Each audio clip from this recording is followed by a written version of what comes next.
Entre las montañas más altas de México, el Nevado de Toluca es único. Guarda en su interior dos lagunas extraordinarias, no solo magníficas por su altitud, sino porque en ellas se han preservado los cultos ancestrales de veneración a la naturaleza y el registro del cambio climático que ha soportado el altiplano central en los últimos 3000 años. En el antiquísimo Códice Xolotl, el Nevado de Toluca se representa como una montaña con 9 puntos, es el Chignautecatl, cuyo nombre está asociado a un significado trascendental de la cosmovisión mesoamericana, pues el 9 es un código numérico de profundo sentido religioso.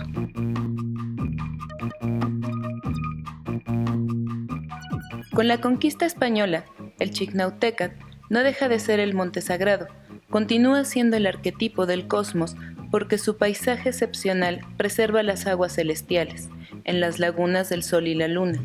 Ambas son la metáfora del inframundo acuático en las que se depositaron magníficas y cuantiosas ofrendas de copal, turquesa, jade, púas de maguey y cetros de madera con que se honraba al dios de la lluvia.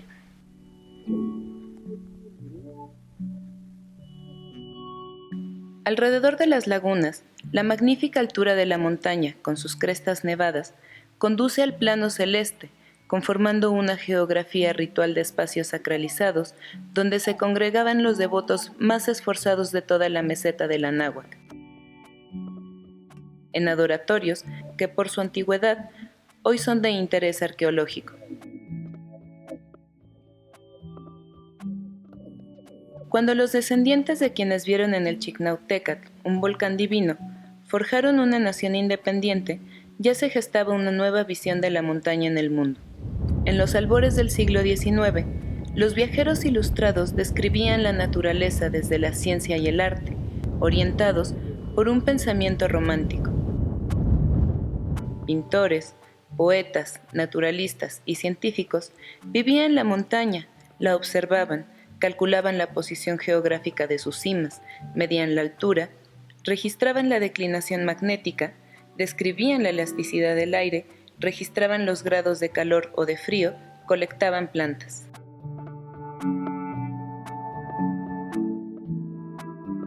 De los volcanes mexicanos, contamos con relatos extraordinarios en los registros históricos, además de un significativo acervo artístico en pinturas que muestran los paisajes de aquellos tiempos, en que las montañas estaban tan ajenas a la intervención humana que sus crónicas e imágenes aún nos conducen a escenarios afectivos y sensoriales, de una naturaleza que desde lo agreste define su libertad, misma que experimenta la persona que asciende a las altas montañas.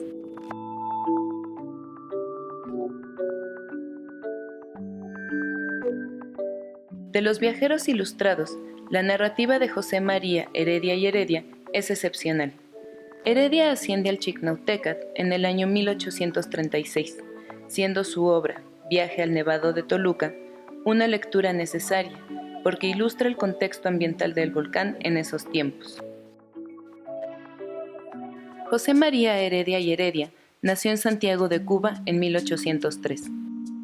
En su infancia, gozó de una educación privilegiada, cursó gramática latina en Caracas, Venezuela, y posteriormente, en 1818, inició sus estudios en leyes en la Universidad de La Habana, carrera que siguió al año siguiente en México.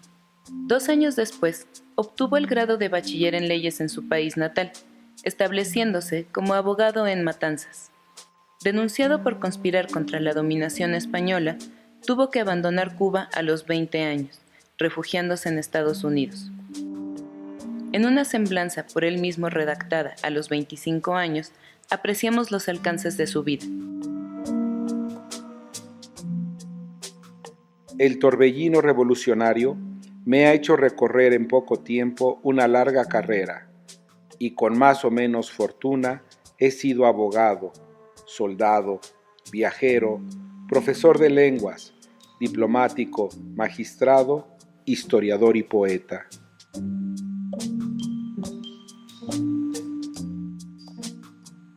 En 1825, emprendió su segundo viaje a México, convocado por el entonces presidente, don Guadalupe Victoria, quien le nombró juez del distrito de Veracruz. Por su ilustre carrera, se le designó oidor interino en la audiencia de Toluca y en 1834, ministro interino de la Audiencia del Estado de México. En este mismo año, se le dio el puesto de director del Colegio del Estado, antiguo Instituto Literario, hoy Universidad Autónoma del Estado de México, en donde abrió las cátedras de jurisprudencia, gramática latina, inglés y francés. Para esta época es fundado el Instituto Nacional de Geografía y Estadística, hoy Sociedad Mexicana de Geografía y Estadística, primera sociedad científica en el continente americano y de la cual Heredia fue miembro. En las letras se le considera uno de los últimos poetas neoclásicos y primer romántico de Cuba. Es considerado por muchos como el mejor poeta lírico de su país, precursor del romanticismo en América y también el primero en expresar los ideales patrióticos y del exilio cubano. Incluso José Martí reconoció a Heredia como su padre literario y político, aclamándolo también como el primer poeta de América.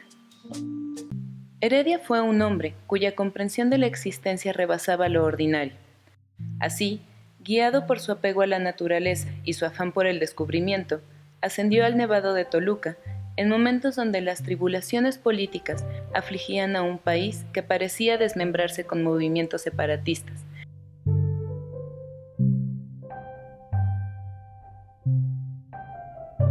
Pero en los que también se reconocía a la República Mexicana como nación libre y soberana al firmarse el Tratado Definitivo de Amistad y Paz entre México y España. A pesar de su delicada condición de salud por una afección pulmonar, Heredia alcanza la extraordinaria altitud de 4.440 metros sobre el nivel del mar, en la cumbre sur del Chicnauhtécat, el domingo 2 de octubre de 1836. Su relato va más allá del valor literario. Es de interés histórico, porque registra con precisión desde la víspera hasta los pormenores de la ruta de ascenso y el ecosistema del volcán. Animado por un pensamiento de la época que expresaba, el que quiera ver algo nuevo debajo del sol, suba a la cumbre de una verdadera montaña, inicia un ascenso que supera los límites de la razón, pues no solo es una aproximación a la montaña nevada, sino una escalada a un nivel superior de percepción.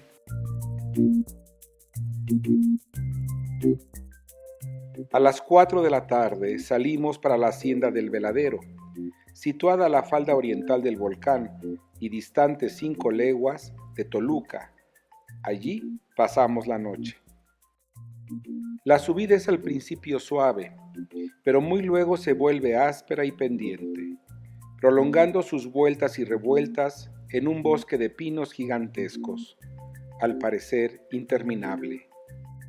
Como a las 2 horas de marcha, dejamos atrás hacia la derecha las cumbres peñascosas y perpendiculares del cerro nombrado Tepehuisco, y desde una altura igual o superior a la de la cordillera que divide los valles de México y Toluca, distinguíamos ya por entre los árboles las cimas nevadas y majestuosas de Popocatépetl e Iztaccíhuatl.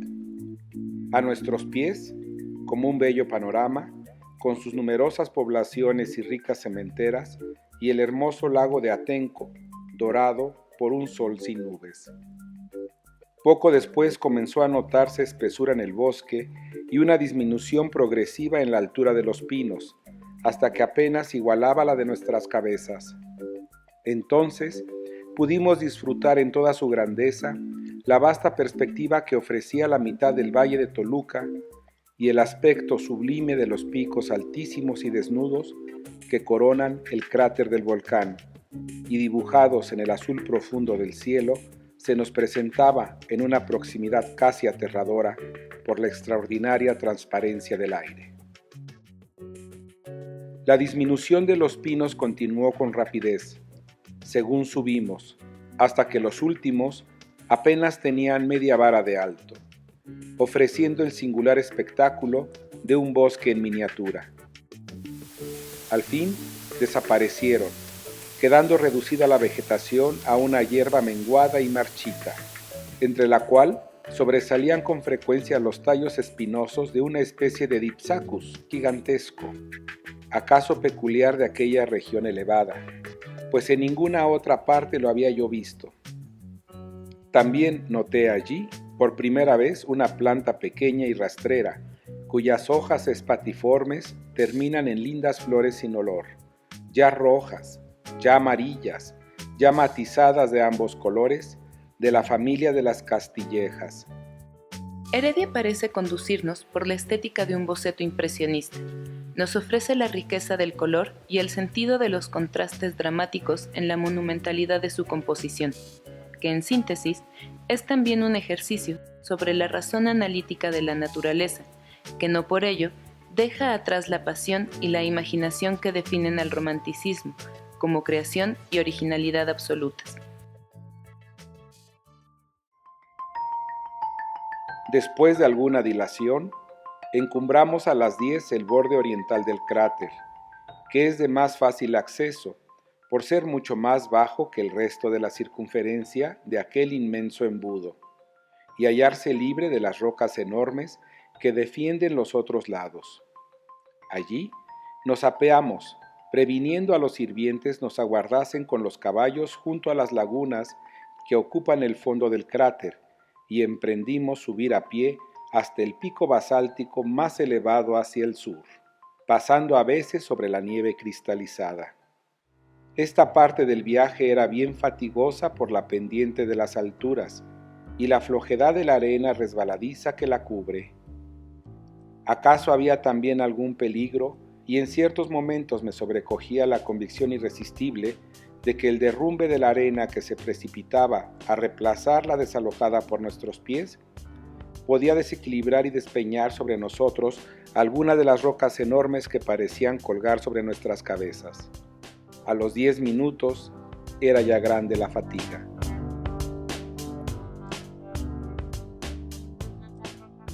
La experiencia de Heredia nos deja ver una montaña ocasionalmente nevada. Su ascenso es una empresa que aún en nuestros días es un reto, incluso valiéndonos del moderno equipo de travesía alpina. Cuando la montaña se cubre toda de blanco, la técnica de escalada por terrenos mixtos de roca y nieve se hace necesaria. Es entonces cuando alcanzar una cima proviniendo de un clima templado se vuelve un hecho extraordinario en la vida. El sentido de subir espacios yermos y agrestes permite trascender la escala orgánica. Subir significaba romper con la condición humana asignada, llegar más allá de lo cotidiano y de lo mundano. La fatiga y el riesgo del ascenso son la mecánica indispensable de esa metamorfosis. El desplazamiento hacia las alturas lleva a lo imaginario, al milagro. El poder de sobreponerse a la distancia y la altura añade una dimensión que permite un diálogo más claro con la naturaleza. Se abre así un logro personal, que se traduce en una hazaña, proeza que históricamente corresponde a Xolotl por ser el primero en subir al Chignauteca, a mediados del siglo XII después de Cristo. Xolotl sube hasta la cima con el objeto de tirar flechas a los 4 rumbos y con ello apropiarse simbólicamente de las comarcas circunvecinas.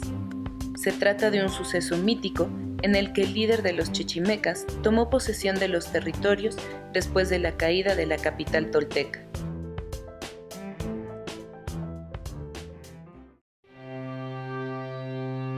Restábame subir a la cúspide del pico aislado que por allí la domina, pero muy luego tuve que abandonar la empresa, a más de la dificultad que había para trepar y saltar entre los prismas basálticos y casi verticales que la forman. Noté que a cada esfuerzo se esfoliaba copiosamente el basalto en grandes pizarras bajo mis manos y pies. Tal situación era bien poco segura o agradable para quien como yo solo veía por uno y otro lado profundidades y abismos. Sentéme, pues, en el ángulo más oriental que forma la base del pico y me abandoné a la contemplación de un espectáculo maravilloso. El cielo, sobre nuestras cabezas, perfectamente sereno, era de un bello azul oscuro, peculiar de aquella región.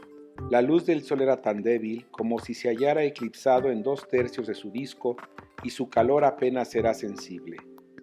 La luna, en su cuarto menguante, brillaba como plata y a la simple vista se definían con perfecta distinción las manchas oscuras de su medio hemisferio.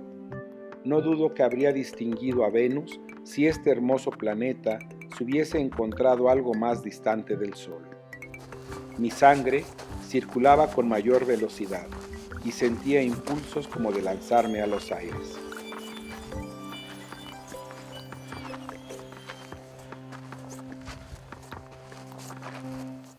Al mencionar a Venus y la Luna, se nos recuerda que en el Chicnauhtécat los antiguos mexicanos instalaron un observatorio astronómico con funciones que se extendían al registro del paso cenital del Sol para calibrar el calendario.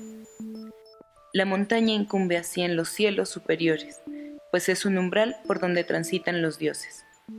En el Chicnauhtécat, estos dioses de la montaña adquieren distintas advocaciones, siendo difícil identificarlos, confundiéndonos sin poder dar con uno en particular, pues a momentos parece ser Tlaloc, luego Chalchutlicue,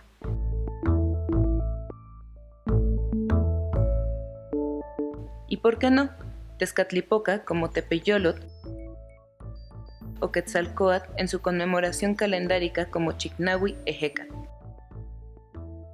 Elevado sobre los límites de la vegetación y la vida, sentado en una peña que probablemente soportaba por primera vez el peso de un cuerpo humano, veíame en el fin de la gran meseta central del Anáhuac, que desde este punto baja rápidamente hacia el sur, donde reivindica sus derechos el sol de los trópicos, y desde los hielos eternos de su clima polar, dominaba con la vista las zonas templada y tórrida.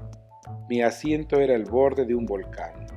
Por todas partes percibía en rastros evidentes y tremendos la acción de un fuego apagado por el tránsito inmemorial de siglos y siglos, y en el centro de aquella escena desolada, dormía bajo la luz áurea del sol dos lagos bellísimos, cuyas aguas glaciales excedían en pureza y hermosura a cuantos ha soñado la imaginación de cualquier poeta. Para Heredia, el Chicnauhtécat es un poema. Su relato es una impecable obra literaria de subjetivación romántica, donde la naturaleza y el paisaje sirven para proyectar los estados del alma y los sentimientos propios de la construcción de las nuevas identidades nacionales latinoamericanas. Al norte se extendían los ricos valles de Toluca e Ixtlahuaca, salpicados de pequeños lagos artificiales y numerosas poblaciones y haciendas. El gran monte cónico de Jocotitlán dominaba al último, y mucho más lejos terminaba el cuadro una larga serie de alturas. Al oriente yacía el gran Valle de México, bajo un mar de vapores entre el cual descollaban majestuosamente los montes nevados, Popocatépetl y el Iztaccíhuatl. Tras esas cumbres refulgentes y gloriosas, ídolos de mi fantasía, torreaban montañas tras de montañas hasta que las más distantes ocultaban sus cimas en una vasta zona de vapores, hijos remotos del océano. En esta dirección y la del sur, se inclinaba en descenso rápido la tierra caliente, cubierta de rica verdura, erizada de montes y precipicios, hasta que a unas 40 o 50 leguas limitaban el horizonte las ramificaciones gigantescas de la Sierra Madre, realzadas en elevación por la profundidad de los valles ardientes que dominan. Aquel admirable cuadro, visto desde mi altura, representaba la imagen de un mar sólido, en que cada ola era una montaña. Al contemplarlo, me sentí arrebatado irresistiblemente a la época tenebrosa anterior a la creación del hombre, en que la agencia del fuego central elevó esas desigualdades enormes en la superficie del globo aún no consolidada. Heredia adivina la historia eruptiva del Chicnauhtécat, su preferencia por lo grandioso e incluso lo caótico, en oposición a la medida y al orden, nos obliga a remitirnos a los datos recientes que apuntan a que la actividad inicial del volcán se suscitó hace 2 millones de años. Sin embargo, la moderna estructura de este coloso se modeló hace 100.000 años, mientras que la última de las erupciones registradas hace 10.500 años forjó el contorno del cráter como hoy lo distinguimos. Poco después, grandes grupos de nubes formados al sudeste nos velaron aquel espectáculo.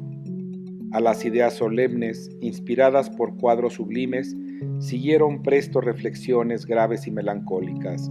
Oh, cómo se anonadan las glorias y afanes fugitivos de la débil mortalidad ante estos monumentos indestructibles del tiempo y la naturaleza. Por primera vez había llegado a tan estupenda altura, y es probable que no vuelva a recibir iguales impresiones en el intervalo que me separa del sepulcro. Entretanto, las nubes se acumulan en torno, y fue necesario que pensásemos en partir.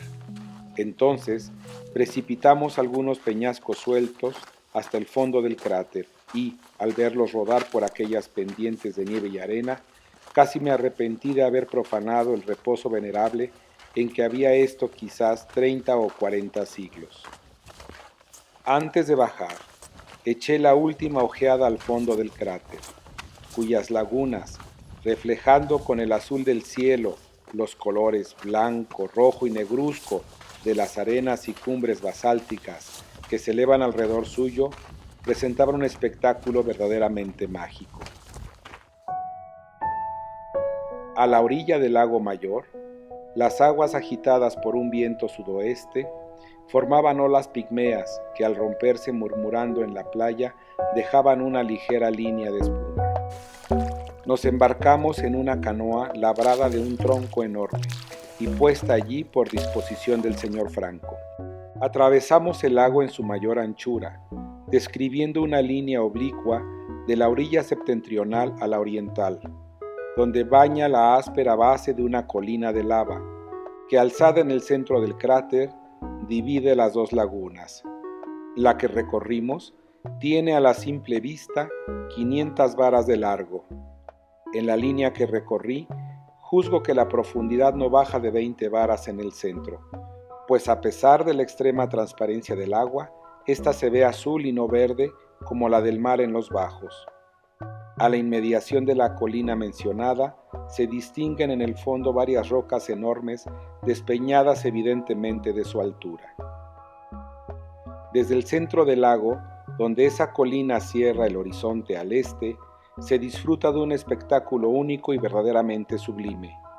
Al norte, al sur, al oeste, se alzan casi perpendicularmente en forma circular alturas de 800 a 1000 pies, cubiertas de arenas y cenizas blancas, azuladas, negruzcas o rojas, en cuya pendiente cuelgan fragmentos gigantescos de lava, témpanos de nieve, y cuyas cimas coronan picos inaccesibles dibujados en el cielo.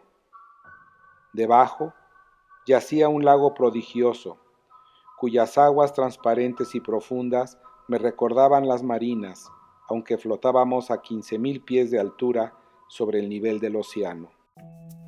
Las orillas están cubiertas por fragmentos pequeños de piedras pómez, pórfido y lava, mezclados con arena, y en ella encontramos algunos insectos que pertenecen a las libélulas, únicos seres vivientes que se nos presentaron en aquella región desolada y silenciosa. Mientras descansábamos en la base del pico meridional, habían pasado junto a nosotros algunos cuervos, dando fuertes graznidos. La señora Franco y otras personas que visitaron estos lagos antes que nosotros hallaron en sus aguas y orillas señales recientes de un culto. En todo tiempo se ha buscado a la divinidad en estos altares sublimes que le erigió la naturaleza. No es, pues, de extrañar que los indígenas de los contornos hayan obedecido al instinto de adorar en los altos. La azorada contemplación de la naturaleza conduce al asombroso reconocimiento del otro, que en este caso es el indígena, el cual, dotado de una identidad y tradición milenaria, encuentra en las lagunas el espacio sacralizado. Así, el propósito indígena se contrapone al del explorador y naturalista, que asciende sin una intención litúrgica. La visita a la montaña tiene finalidades diferentes, son humanidades distintas, que sin embargo en esta vastedad consiguen un encuentro. 2 días forman época en mis recuerdos por haberme asociado a grandes misterios y prodigios de la naturaleza. En el último subí al Nevado de Toluca. El anterior me vio inmóvil, atónito, al pie de la gran catarata del Niágara. Poco tiempo después del ascenso, Heredia se trasladó a Cuernavaca por prescripción médica y en 1839 falleció en la Ciudad de México, dejando tras de sí un vasto legado. Su obra demuestra que una vida breve no es necesariamente estéril y que la avidez por el conocimiento y la fascinación por la naturaleza son los factores que nos llevan a la libertad auténtica. Es así que, en estos momentos de desasosiego, parece oportuno retomar el viaje al Nevado de Toluca de José María Heredia y Heredia, porque ayuda a forjar una conciencia sobre el cuidado ambiental y la preservación de la tradición cultural. Chicnautecatl, eres certeza de lo inabarcable, porque la ciencia no termina de investigarte y las letras te tornan infinito.